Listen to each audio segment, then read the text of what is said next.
This is Jeff Gotthelf, author of Sense and Respond, and you're listening to the Agile Uprising podcast.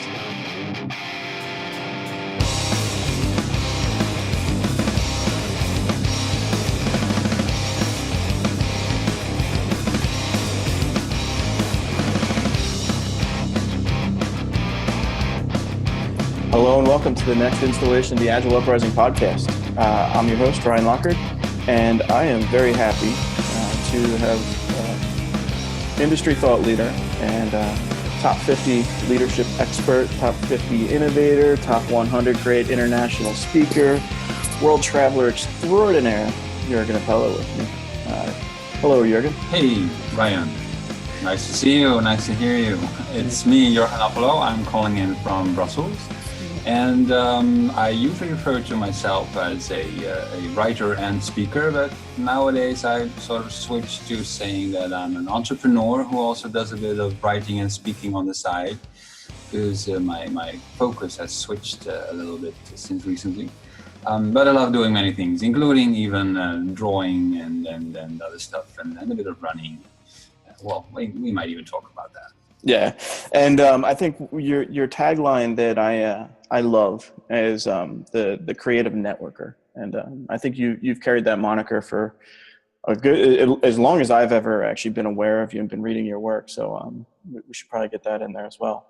So for those that aren't familiar with Jurgen Appelo, Jurgen followed the path that I think a lot of our listeners are on, where you originally emerged as a developer, and I think you label yourself as not a very good developer. Is that am I taking a shot, or am I remembering things? Right. Well, I sort of exaggerate a little bit, of course, which is always a good thing to do when you're speaking for an audience. But yes, I was never really the geek or the nerd as compared to others who were much better than I was at programming. I like programming. I like software development, and I have a degree in software engineering. But I also have very many other interests. I like marketing. I like finance. I like business. I like entrepreneurship. I like design. So I'm a typical generalist, actually. Yeah. So that catapulted me into a different kind of career. Right, and I think the segue was you went from probably, I'm assuming you went from developer to some type of development lead, then into management. And I think it was that step into management that became the catalyst for a lot of your creative work that you've been so known for. Anyone that is not familiar with Jurgen, I believe, I'm not going to get the chronology right here, and I did not put it in my notes, but you first kind of rolled out with the Management 3.0, the set of books, followed by Workout. First of all, Management 3.0 got published but under the Mike Cohn signature series. Mike Cohn signature series, that was end of 2010, early 2011. Yeah. Right, and then Workout, I think, came shortly after that. Followed by first How to Change the World, a very little, a very small book, and then Workout. Yeah. And then Workout, and then Managing for Happiness came shortly after, right? Yeah. So if you're not familiar with those books and you see yourself coming into the world of leadership, either technical or non-technical, because a lot of these concepts traverse both spaces, and it just talks about working with people and respecting people. They're definitely worth checking out. And I think Jurgen, specifically looking at the Managing for Happiness, that book is such a good read. And I think the way that you approach it, you mentioned your drawing, right? So the book is very content rich in the illustrations, and the illustrations take a very serious topic such as leadership and management and make it more playful and more fun and more easy to read. It's something you can get through in short order, but the concepts are actually pretty deep and buried into neuroscience and interhuman behavior and some topics of anthropology. And I'm curious if that was an intentional step to take these science-rich topics and make them more digestible for the reader. Well, that's definitely something that I seem to be good at. I'm not a scientist researcher myself. That is not my thing. But I admire the work that they do, and I love reading up on science. And I like converging those ideas to things to books and articles that are easily digestible for a wider audience. With the Workout and Managing for Happiness book, basically Managing for Happiness is a re-release of Workout by Wiley publisher. I wanted a book that was actually happy itself. How can you offer a book about happiness if the book itself doesn't look happy and playful and fun? So I wanted it to be full color. I wanted to have lots of illustrations and photos, to have a different kind of feel when you were reading the book. So that was definitely a choice. To augment the scientific backgrounds and references with a lot of playfulness. So yeah, that was by design.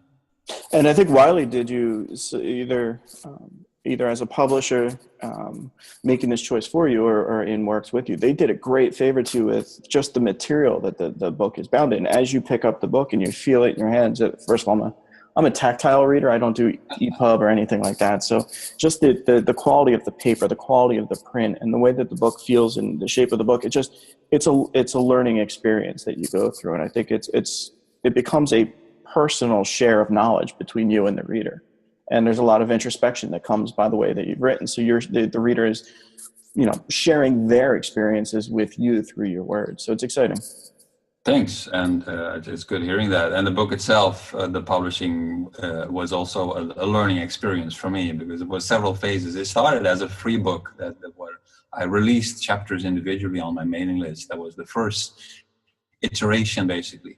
And then I had a self-published version, and then the publisher took over. So it was a very lean startup, you could say, with a minimal viable product that was free, and ultimately a finished product produced at large scale.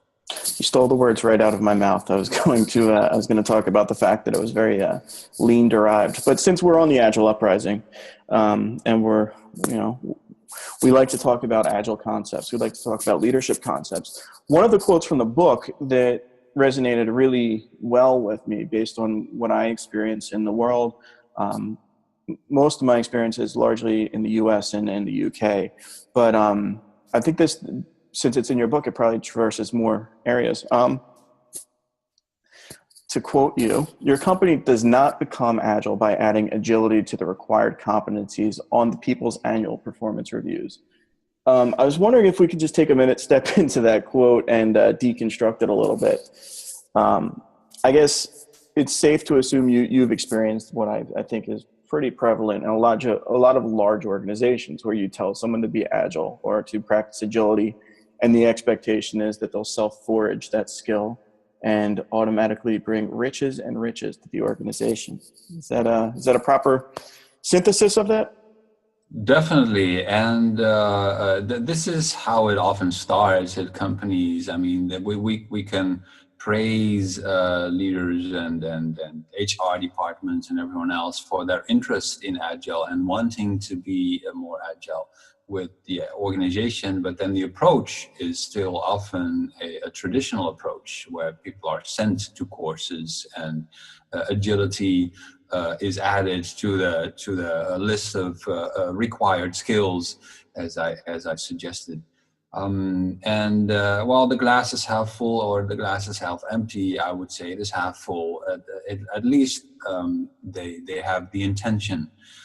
Now we should just teach people how to do it better, and move beyond just the intention and bad practices and bad implementations. But as long as the desire is there, then you have a good starting point, I suppose.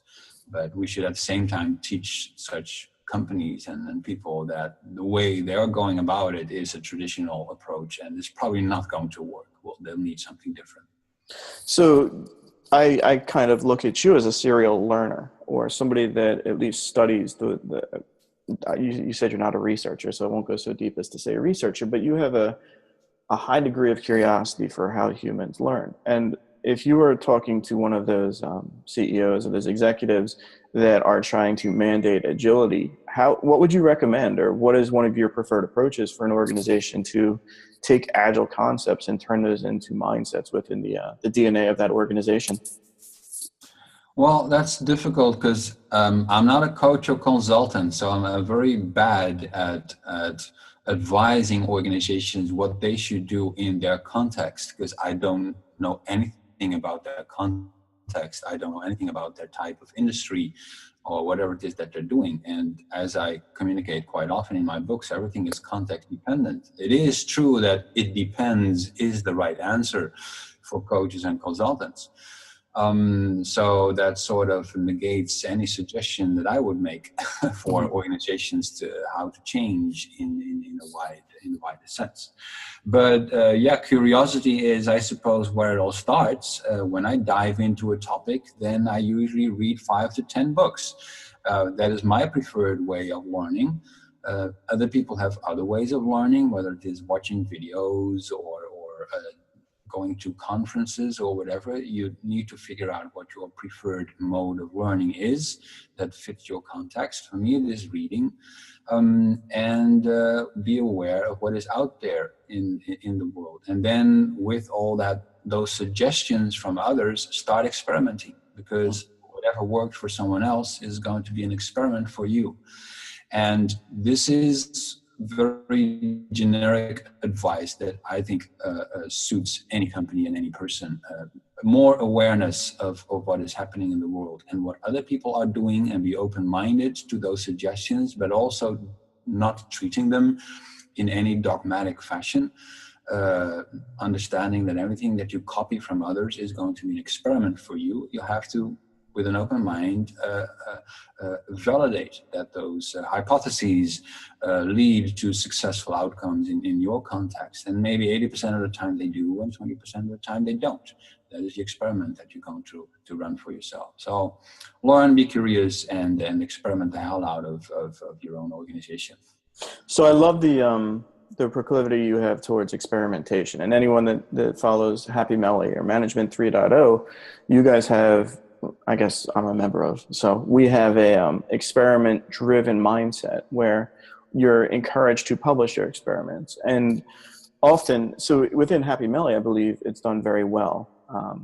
In organizations, when we talk, large organizations, enterprise, when we talk about experiments, typically we don't follow the scientific method where you create a falsifiable hypothesis, you go out and you test that hypothesis and you learn from it. What you do is you set up a scenario where you're guaranteed to succeed so you can get the investment to run the project, and then measure everything later to figure out if you have positive or negative return. Let's say you saw Happy Melly heading down a path where the experiments were not learning centric and they were more just to promote ideas or mindsets myopically. Have you seen that as well, that in enterprise and in large organizations, the concept of experimentation is embraced, but the execution is flawed? Well, that's difficult to say because I am in organizations for a time span of often not more than 2 or 3 hours. As a speaker and visitor of public events and private events, I don't coach them, I don't consult, so I don't know what happens there in the longer term. I did have an interesting brief exchange on the Happy Melly Slack this morning with someone who said that shouldn't every experiment start with an hypothesis? And I said I disagree, because I thought, well, the idea or the suggestion, hey, what does this button do, doesn't start with an hypothesis, I think. It's just someone being curious, what happens if I push this button? Mm-hmm. And that is an experiment, but it doesn't start with an hypothesis. It just starts with us being weird and doing silly things and then embracing whatever happens and facing the consequences. Be explorers. So if you're an explorer, an adventurer, you do not have an hypothesis always of what awaits you in the landscape. You want to find out. That is why you explore. Mm-hmm. So I would disagree with the premise that every experiment should start with a hypothesis, but there's nothing wrong with a hypothesis, of course.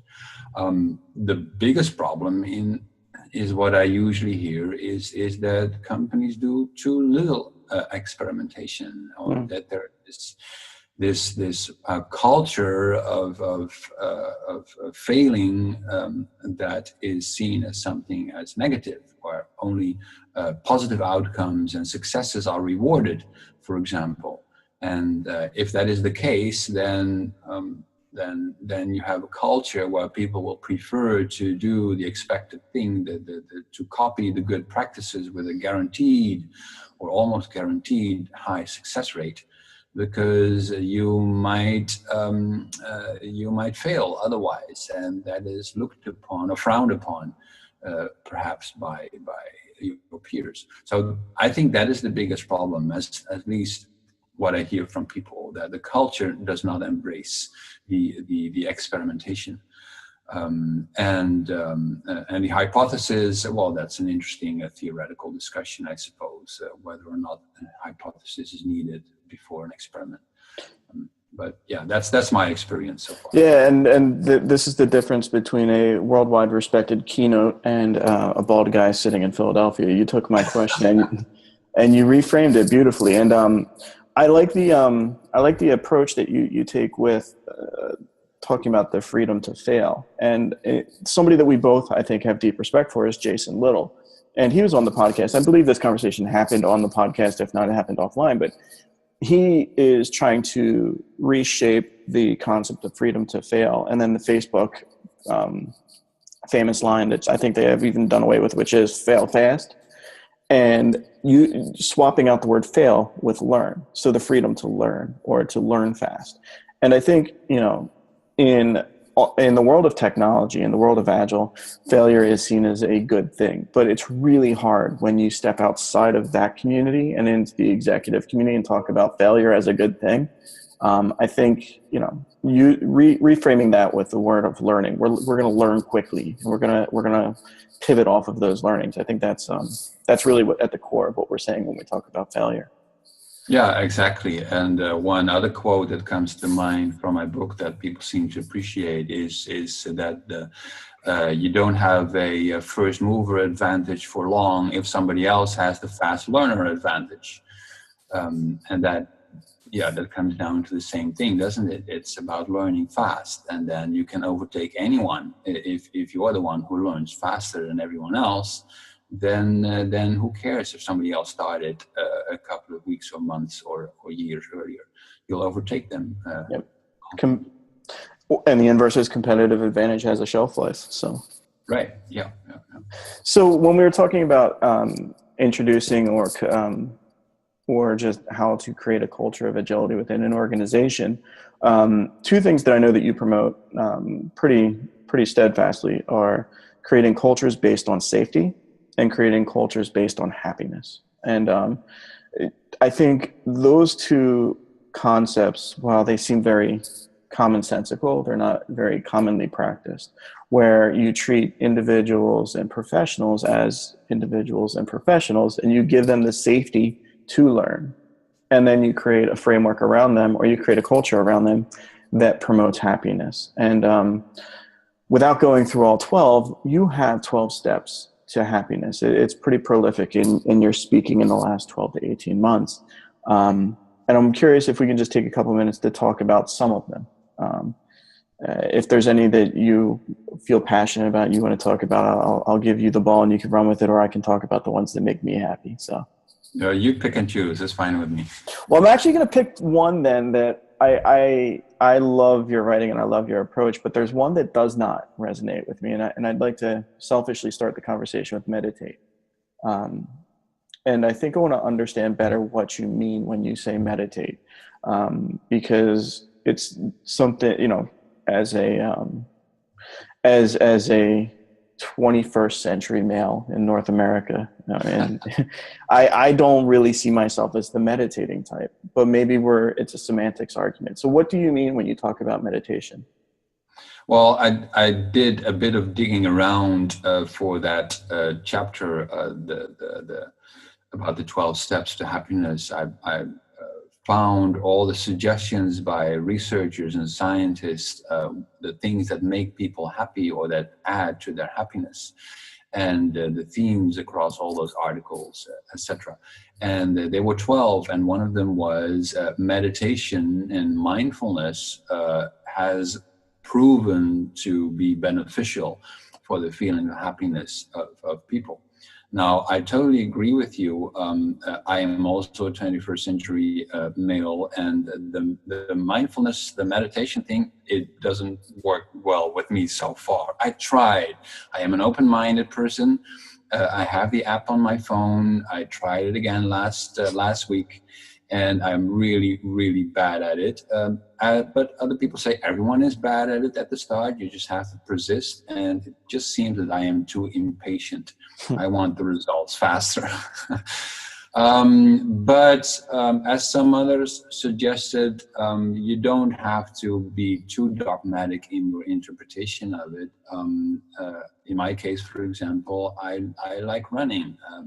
I have become a runner in the last couple of years. I enjoy it very much. And for example, I don't listen to music while running. It distracts me. I just want to run and feel and experience the environment. I have a forest around the corner, basically, here in Brussels. So I run into the forest on the trails, and I love it to be running among the squirrels and the rabbits and the deer. And that is a form of mindfulness as well, to be aware of your surrounding and enjoy the moment. And as some people say, that's a fine equivalent, a fine alternative to the standard approach to meditation and mindfulness. It's just not be focusing on your work for a while, and just accepting the environment as it is, and that helps you be happier as a person. And well, if I reinterpret it like that, then I say, yeah, I'm being a little bit more mindful person than I was perhaps a couple of years ago.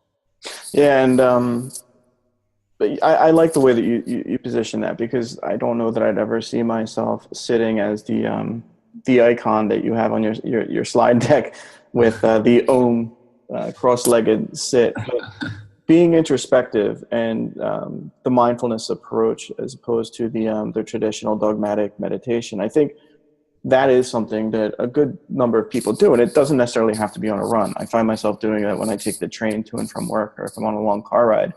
I sit there and I reflect on what's important, and what can be done better, and where do my core values sit, and are they aligning with my current behavior. So I think, I'm happy we had this conversation, because I think, to me, there is meditation happening there in the context that you described. So. Yeah, exactly. And sometimes indeed I have these rare moments where I do not feel like doing anything specific and productive. Like I don't have to exploit every minute of the day and turn it into some results. Sometimes I just stare out the window and when I'm on a train ride, and I don't feel like reading or listening to a podcast or whatever. And I just think about what happened today, and how it made me feel, and I suppose that is also what some people would suggest is being mindful, being aware of your surroundings, and reflecting on things. Yeah, I agree. And we only have a certain amount of time, so we're not going to be able to go through all 12 steps. But for any listener that hasn't heard them, again, it's one of those things that seems commonsensical, but they actually do not generally exist in most organizations, and it's something we should all strive for.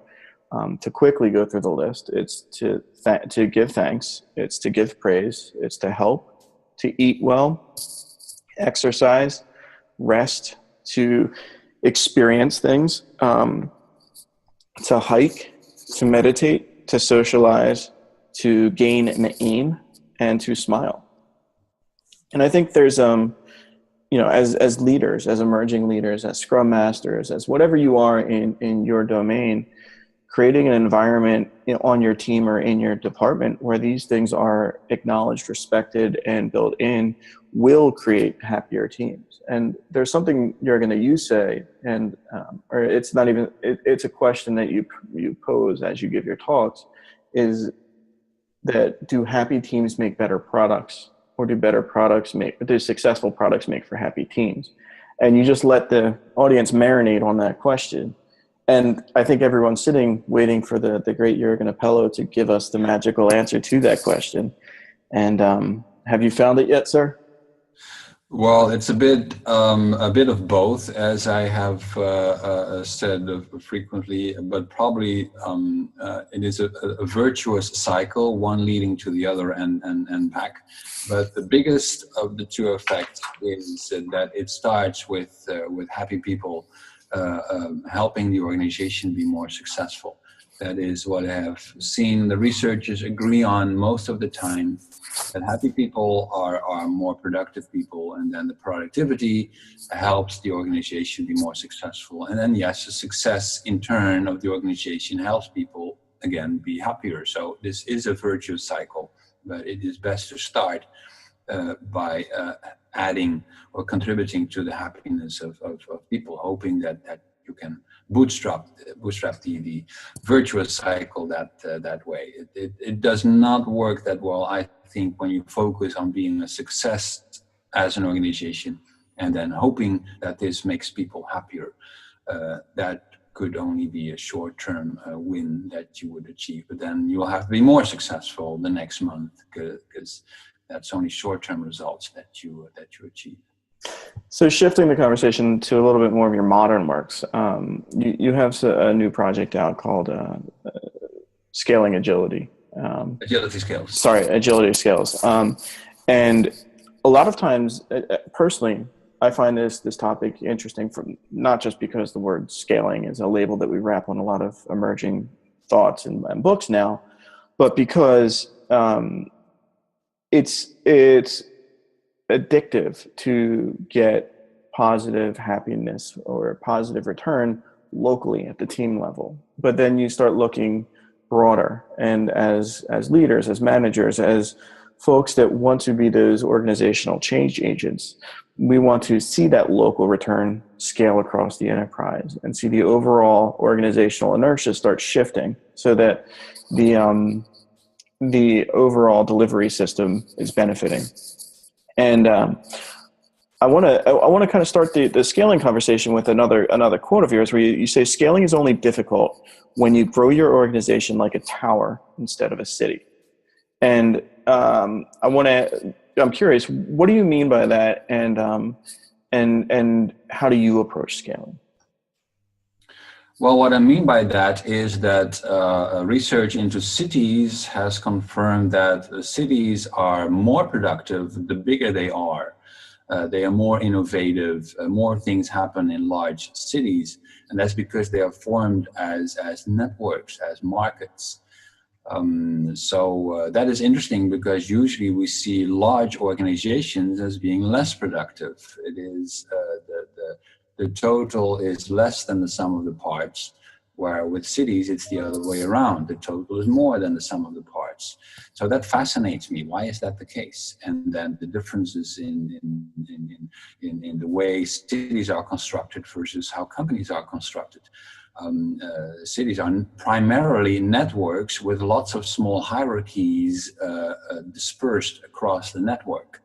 Hierarchies are beneficial in some contexts, but the main metaphor is the network. And with traditional organizations, it's the other way around. You have the hierarchy as the main metaphor, and then there might be some informal network playing secondary role. So that's why I said you should grow your organization as a city, and then you should not have that scaling problem. Of course, the question is how to do this.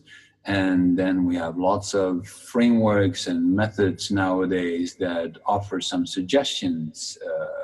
We have SAFE and LESS and DAD and Nexus and holacracy and sociocracy and whatever. And all of them are full of good suggestions. There are fine practices there, and there are very intelligent people behind them. But what I found is that the way those practices are offered to companies, it's terrible. It doesn't work at all. So what I often use is I use the analogy. I use the analogy of running as to explain this. As I said, I read a lot of books. So when I started running, I obviously read a lot of books about running because I wanted to know how to run well. And I remember that one of the books was written by one of the world's most famous running coaches, and it was full of schemas of how many kilometers you should run in the first and the second and the third week, and how many laps and the times that you should strive for, etc. And it was very off-putting for me. I didn't like it at all. This approach. This was like a framework that was offered to me from the perspective of one of the most intelligent and experienced running coaches in the world, but he was phrasing it from his perspective. He did not take into account how I like to run. And I have a forest just behind the house, basically. I like running on forest trails. What I hate is running laps. And this guy wanted me to run laps. The whole book was built on the premise that I would be running laps on a circuit, and that's one of I don't like that at all. Mm-hmm. So what I learned from other running books is that you have to work on your habit cycle. What is most important, that you form a habit of getting out of the house and running a little bit. One of the other coaches basically said, even if you just put on your running shoes and go out the house for a little walk, just around the block, that's fine. That is where it starts. Just get out of the house, put on your running shoes, and take a small walk, because it starts with building this little habit. And then once you have turned that into a habit, you can increase the length of the walk. And at some point, maybe after a month, you can jog a little bit, etc. So you build it up over time. And ultimately, you hopefully end up with 10, 15 kilometer runs, as I now have achieved after a good amount of running. And so the end result is the same. I achieve the kilometers, but I approached it with a very different kind of process. It's a habit forming process where every circle, every loop through the habit cycle has to result also in a little reward for myself. That is what habit forming is all about. Now, this is what I miss in the traditional frameworks that are offered to us by IT consultants and coaches. They know a lot about their specific situations and their practices that work well for them, like this running coach that tried to tell me to run laps. But they do not take into account how people change their behaviors. So that is why it may not work well when you tell people, if you're doing Scrum, you should have a 1 hour retrospective every week, because most teams don't. It is too much of an effort. They resist. It is yet another big meeting.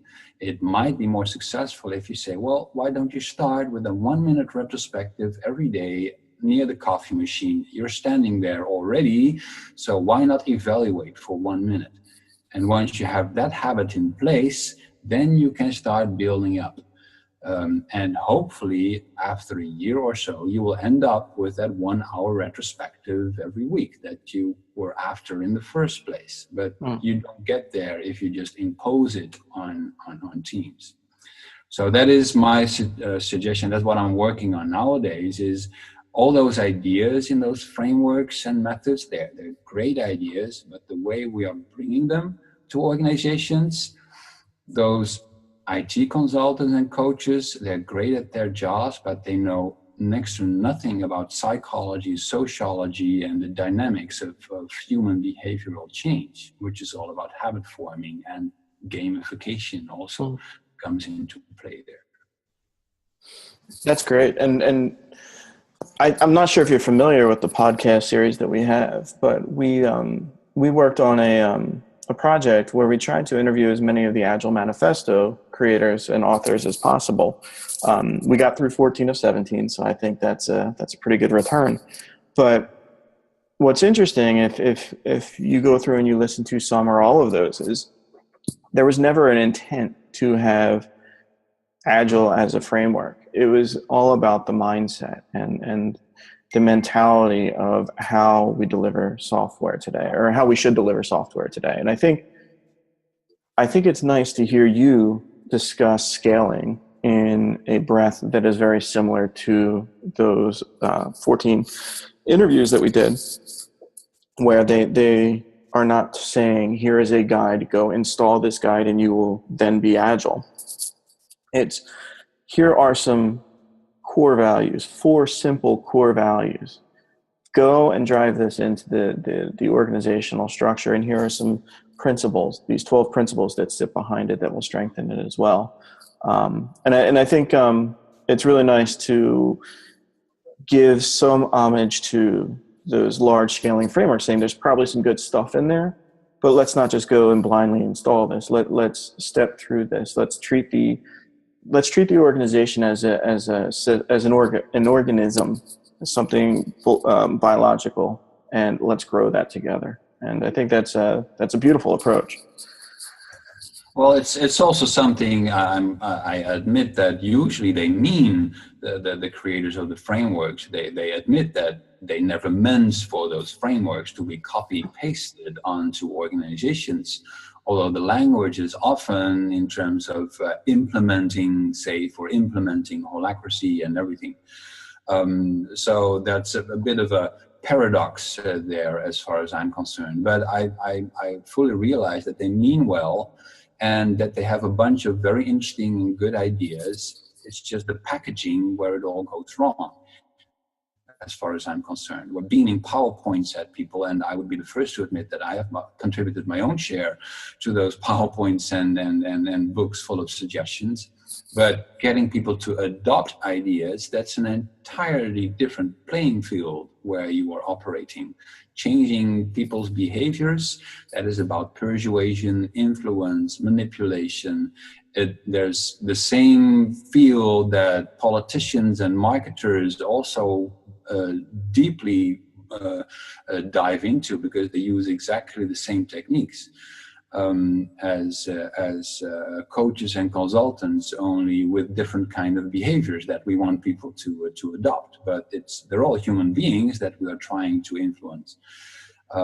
So I think we need to learn a lot more.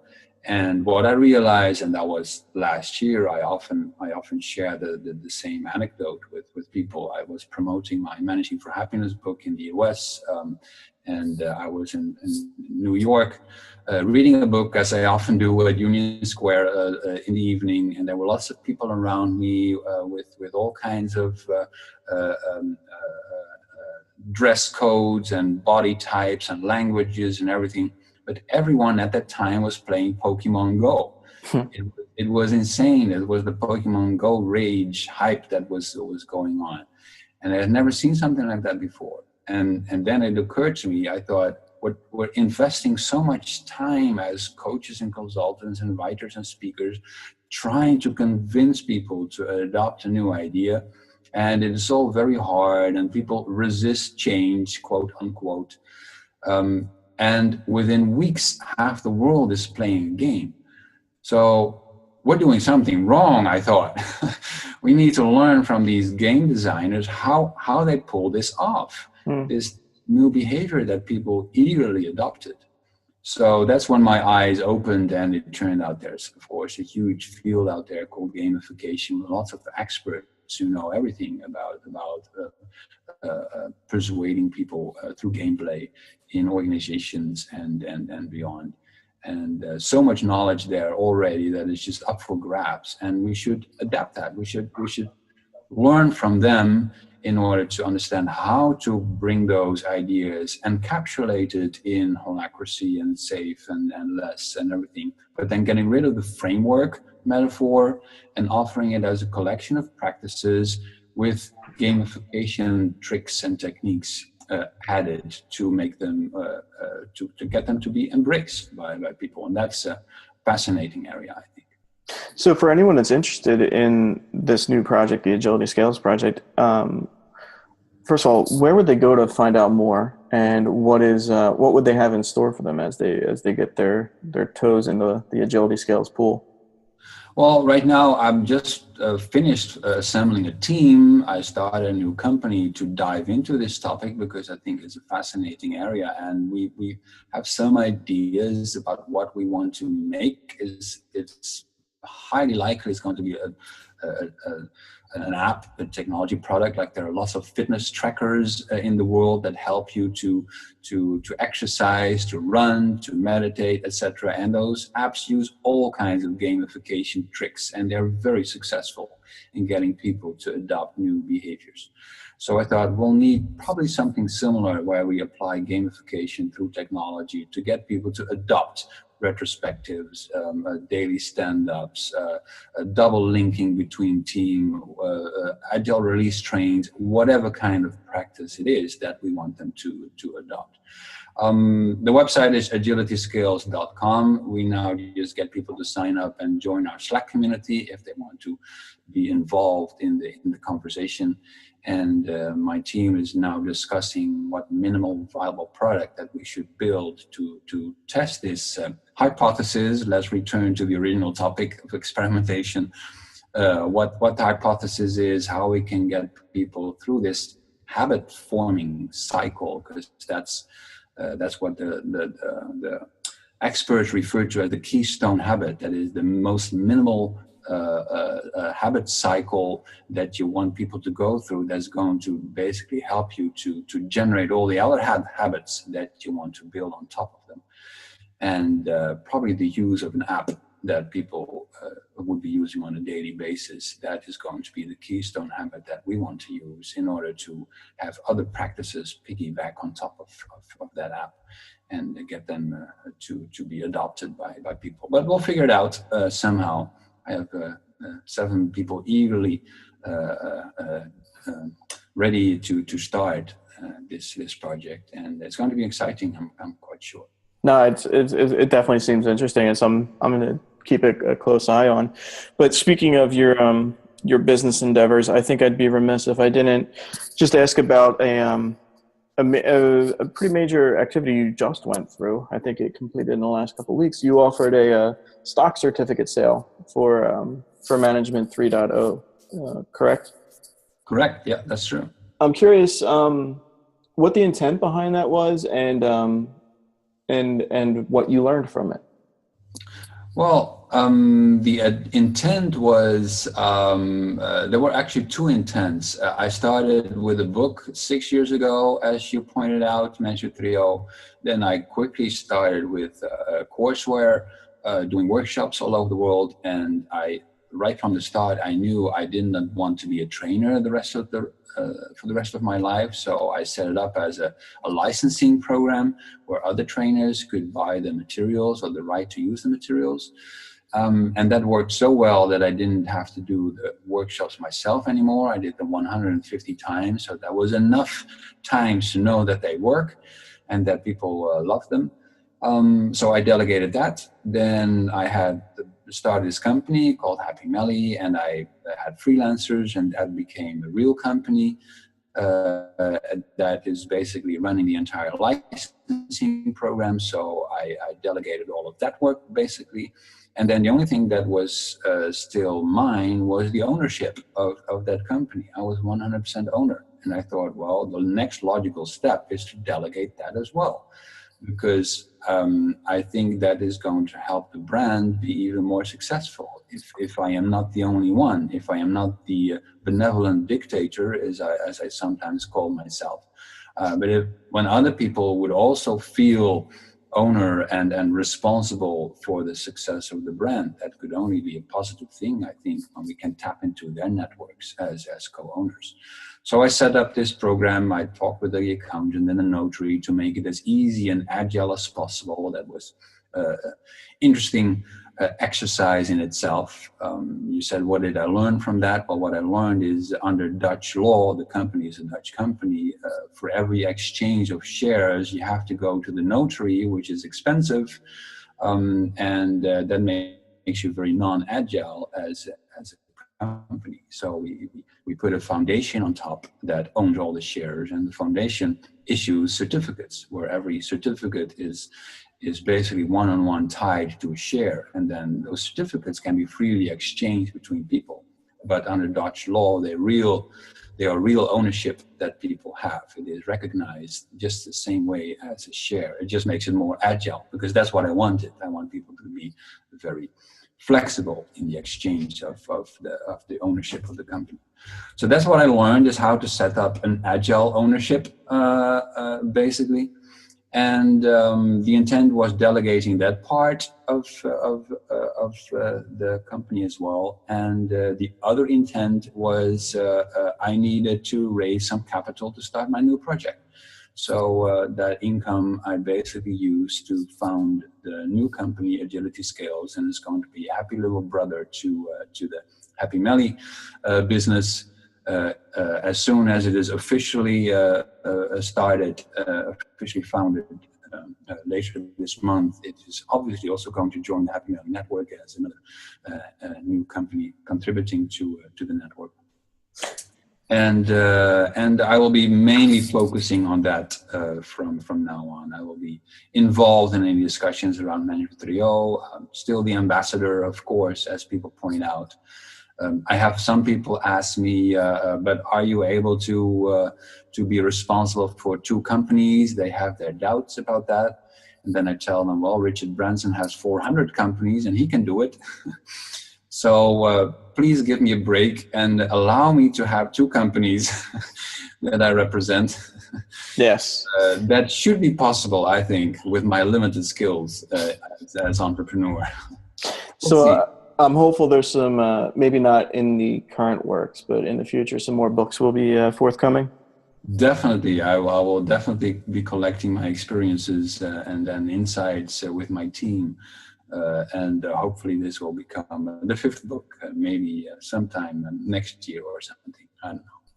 Well, your revolutionary transparency into how you run your business and how you operate, it's a breath of fresh air, and it's definitely interesting and fun to watch from I guess the outside and the inside on some levels, but it's really cool, and I appreciate it. So we've expired our time box, and I want to make sure that if anyone's interested in getting in touch with you or your businesses, they know how. I'll obviously update the show notes with some links, but at Twitter, I think you're at Jurgen Appelo.